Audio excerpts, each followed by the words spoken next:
यह काफ़ी संकीर्ण विचार का व्यक्ति है। ये मदन मोहन मालवीय को, चंद्रशेखर आज़ाद को, भगत सिंह को, मंगल पांडे को, विनोबा भावे को, उनको गाली देने का काम कर रहा है, जिन्होंने बिहार में एक उनका उत्थान में उनका अहम योगदान रहा है। हमारे लोगों ने तो कुर्बानी दी है। योगेंद्र शुक्ल, बैकुंठ शुक्ल, जो कि अंग्रेजों को भगाने के लिए फांसी पर चढ़ गए, आप उनको गाली दे रहे हो। हमारे लोगों ने बिहार को बनाया है, इस देश को बनाया है, हमसे है यह देश, हमारे लोगों ने बनाया है, और आप उन्हें गाली दोगे तो आप पे देशद्रोह का मुकदमा दर्ज होगा, और हम कराएंगे मुकदमा दर्ज। नमस्कार, आप न्यूज फाउंडेशन देख रहे हैं। मैं हूं आपके साथ वंदना। बिहार में विवादित बयान थमने का नाम नहीं ले रहा है।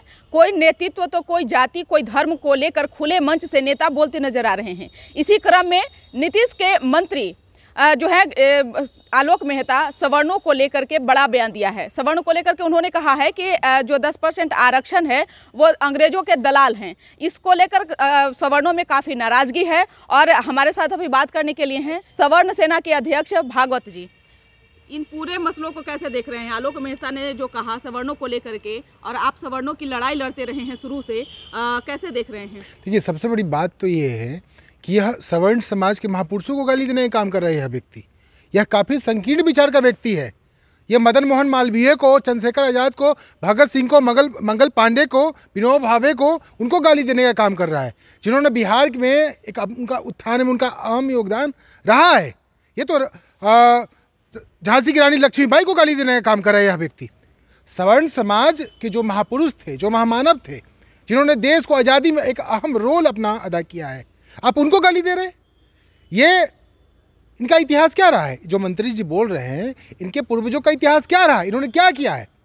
हमारे लोगों ने, राजनारायण जी ने 350 एकड़ जमीन दलितों के बीच वितरित कर दिया। सूर्य प्रकाश पुरी जी ने, जहाँ मगध विश्वविद्यालय आज जहाँ है, 350 बीघा जमीन सूर्य प्रकाश पुरी जी ने मगध विश्वविद्यालय के निर्माण में उन्होंने दान दिया था। आज वहाँ लाखों हर वर्ग के छात्र वहाँ पढ़ाई करते हैं। सर गणेश दत्त जी पटना विश्वविद्यालय के निर्माण में 4.5 लाख रुपए उन्होंने दान दिया था। आज जहाँ पे मौर्या होटल स्थित है, वो वहाँ पे पहले पटना विश्वविद्यालय का कुलपति आवास हुआ करता था, उन्होंने दान दी थी। आप तो सर गणेश दत्त को गाली दे रहे हैं। उनके द्वारा चलाई गई छात्रवृत्ति योजना से हजारों की संख्या में छात्र पढ़े हैं।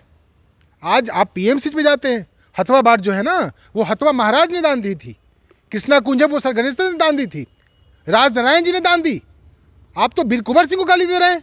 कल महाराणा प्रताप की जयंती मनाई जाएगी, जहाँ पे मुख्यमंत्री जी आएंगे। बिल्कुल, आप उनके पूर्वजों को गाली दे रहे हैं। सत्येंद्र बाबू और श्रीकृष्ण सिंह की जोड़ी को कौन नहीं जानता है? बिहार के उत्थान में दलितों को देवघर के मंदिर में सबसे पहले प्रवेश इन्होंने कराया। आप तो इनको भी गाली दे रहे हैं। तो आप मानते हैं कि 10% जो आरक्षण मिला है अंग्रेजों की दलाली से मिला है? दलाली से मिला है। हमारे लोगों ने तो कुर्बानी दी है। योगेंद्र शुक्ल, बैकुंठ शुक्ल, जो कि अंग्रेजों को भगाने के लिए फांसी पर चढ़ गए, आप उनको गाली दे रहे हो। हमारे लोगों ने बिहार को बनाया है, इस देश को बनाया है, हमसे है यह देश, हमारे लोगों ने बनाया है, और आप उन्हें गाली दोगे तो आप पे देशद्रोह का मुकदमा दर्ज होगा, और हम कराएंगे मुकदमा दर्ज। आप मंत्री जी पे बिल्कुल कराएंगे। आप हमारे पूर्वजों को गाली देने का आपको कोई अधिकार नहीं है।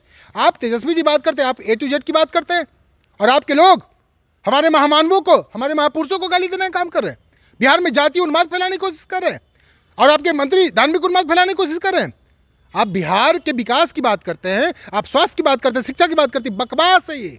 आपका बस एक ही उद्देश्य है, 90 के दशक में जैसे आपने नरसंहार को बढ़ावा दिया, आप वही काम कर रहे हैं। धार्मिक उन्माद बढ़ा करके, जातीय उन्माद बढ़ा करके आप यह क्या साबित करना चाहते हैं? ये लोग मानसिक रूप से विक्षिप्त लोग हैं। जो भारती जी हैं, जो मंत्री हैं, उनकी बस एक ही उपलब्धि रही जीवन में, दलाली करना। दलाली करने के अलावा उनका कोई उपलब्धि नहीं है। ये बिल्कुल अशिक्षित व्यक्ति हैं। भले कहीं से भी इंजीनियरिंग की डिग्री ला करके रखे हुए हों। राजद कोटे से ही जो मंत्री हैं, उनके ही क्यों बयान सुर जो है वो बदल जा रहे हैं? कभी धर्म तो कभी जाति। चूंकि इनके नेता जो रहे ना, इनका शुरू से एक ही एजेंडा रहा है, जातीय उन्माद फैलाना, धार्मिक उन्माद फैलाना, नक्सलियों से सवर्णों की हत्या करवाना। इनका यही उद्देश्य रहा है। ये बताइए, जेपी जैसे व्यक्ति का शिष्य रहे हैं। ठप्पा तो जेपी जी का ही है, आप जेपी को भी गाली देते हो।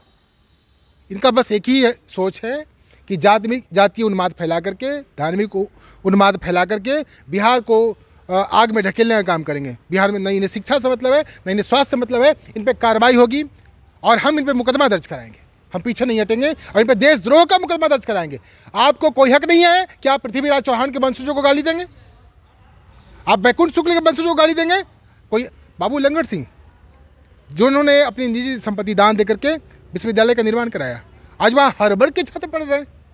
ऐसे अनोखो स्वामी सहजानंद सरस्वती जिन्होंने दलितों की लड़ाई लड़ी, जमींदारों को हटाने की लड़ाई लड़ी। सरकार कमजोर पड़ती है तब सवर्णों पे ज़्यादा जो है सरकार के जो नेता हैं, जो सरकार में नेता हैं, जो विधायक हैं, मंत्री हैं, उनके ही सुर बदल जाते हैं। तो क्या ये कमजोरी भी माना जाए?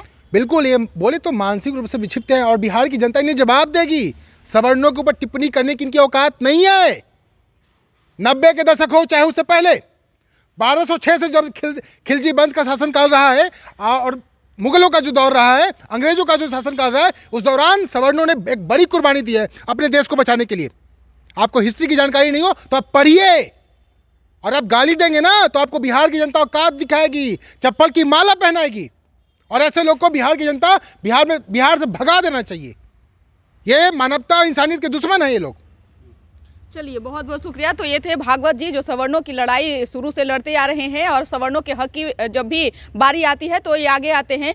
हालांकि इन्होंने कहा है कि आलोक मेहता जिस तरह से बयान दिए हैं, उन्हें माफ़ी मांगने की नहीं बल्कि उन्हें जनता के बीच जा करके उन्हें बताने की ज़रूरत है कि हमें ज्ञान की कमी है। अगर वो ऐसा नहीं करते हैं तो हम उन पर FIR भी करने वाले हैं, क्योंकि वो हमारे पूर्वजों को एक तरह से गाली देने का काम किए हैं।